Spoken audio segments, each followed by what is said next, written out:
I got myself a cooling pad for my laptop. You know, the kind that promises to turn your laptop from a portable frying pan into something that laughs in the face of overheating, like a superhero of the electronics world. But does it actually work? My laptop is about a year old, and let me tell you, it runs hot. During gaming sessions, the temperature often hits 100 degrees Celsius. That's 212 Fahrenheit, basically boiling water. And the fans, they sound like a rocket about to launch, except this rocket isn't on a launch pad. It's under my desk. My laptop lives in a desk drawer hooked up to an external monitor, keyboard, and mouse. It's super convenient. Well, except for the part where every gaming session feels like an air show right in my room. From what I vaguely remember from physics class, you know, the one I might have skipped a few times, heat is the ultimate enemy of electronics. What? Bro, what are you talking about, man? So I've been considering a cooling pad for a while, and now it's time to find out. Is this thing going to be my laptop's savior, or just another overpriced gadget designed to fool desperate gamers? First impressions? Not bad. Turn it on and it lights up like a mini disco with RGB colors. But here's the catch. Once my laptop is on it, the light show disappears. So, who's the RGB really for? The shadow under my desk?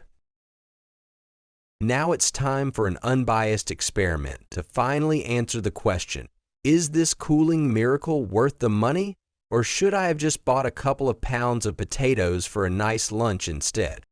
To be honest, when you hold your hand near these turbines, you barely feel any airflow.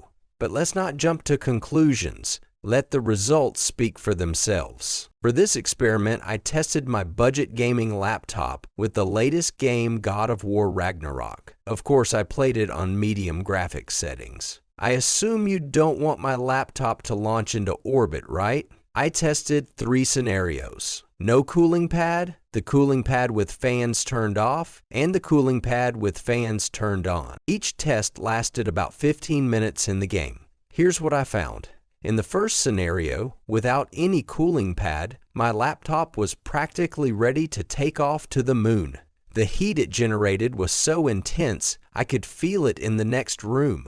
With temperatures like that, this laptop's lifespan doesn't look too promising. In the second scenario, my gaming beast sat on the cooling pad but with the fans turned off, and guess what? The results were impressive. Almost 5-C compared to any other laptop I've tried with the beast. From the Mac 5-C cooler just by giving the laptop more space to draw in air. Now, the third scenario, this one was disappointing.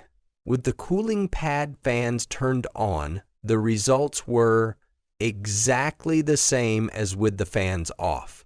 Honestly, I wasn't surprised, considering how weak the airflow from these fans was. I suddenly remembered that there are devices out there that can boost the voltage supplied through a USB port from 5 volts to something a bit higher. So I took a quick trip to China, got my hands on this magical gadget, and now we're ready for the next test. What will happen if we crank up the power feeding these lazy fans that proved themselves useless in the previous experiment? Can we breathe some life into them? Luckily, I have a USB tester that lets us monitor the exact voltage going to the fans in real time. So, shall we begin? So this cooling pad runs on USB power, and USB typically provides about 5 volts, just enough to make the fans twitch a little, but not enough to actually do anything. Airflow? Yeah, you might feel it if you stick your face directly on the fans and squint really hard, but I'm not here to complain. We're here for science. Let's crank it up to 6 volts. Okay, it's slightly better? Maybe?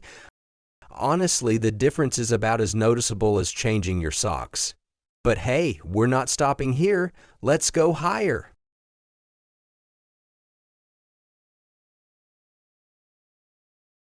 At full blast, I managed to push it to almost 9 volts. At that point, I started to worry. What if this cooling pad decides it's a helicopter and takes my hard-earned laptop straight to the clouds? So I pulled back and settled on 7 volts. And you know what?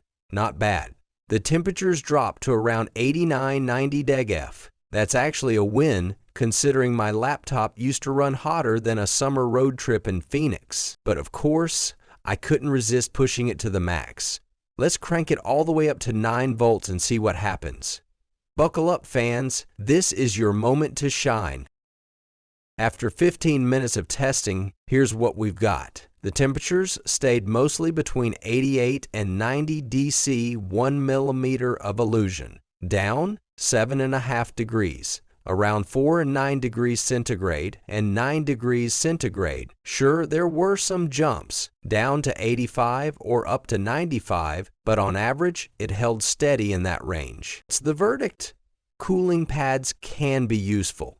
Even with the fans off, they can extend your laptop's life just by giving it a little breathing room between the case and the desk. But the stock fans? Let's just say they're more decorative than functional, like the garnish on your overpriced dinner. Of course, you can supercharge the fans with one of those magical Chinese adapters that cost a dime. But that's up to you. Do you want to risk turning your laptop into a science experiment?